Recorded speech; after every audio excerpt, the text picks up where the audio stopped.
puna e zemrës të çast. Le ta ndryshojnë me zemër. Shumë interesante kjo. Se nuk thënë le ta urrejnë me zemër.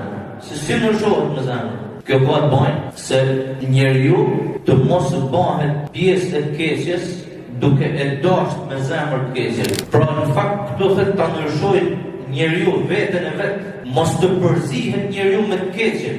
Qenia e njeriu, ekzistenca e tij, vetdia e tij, zemra e tij, bota e tij e mbrapshme të ndryshohet ka e mira. Pra do të ndryshon atë me zemrën tuaj të keqe. Që do të thotë ti përballesh me të keqe, ndoshta i rrethu me gjëra të këqija, ama ti nuk bëhesh pjesa e asaj të keqe, sepse qenia jote dhe zemra jote nuk mundet mu përzi me te. Pra ti me zemrën tonë, ti me zemrën tonë je larg të keqes. Nuk mundesh ti mu bën një me të keqe. E urren me zemrën.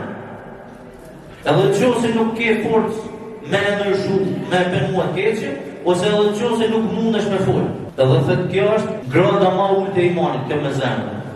Që do të thotë që në qoftë se ti bëhesh një dashamirës i të keqes me zemrën tonë, edhe në qoftë se ti nuk e shpreh me fjalë, njerëzit mund të mendojnë ti je musliman, po në qoftë se ti edhe me zemër e dena të keqen rreth rrotull teje, nuk i ke punë të mirë. Do të ndryshu edhe veti.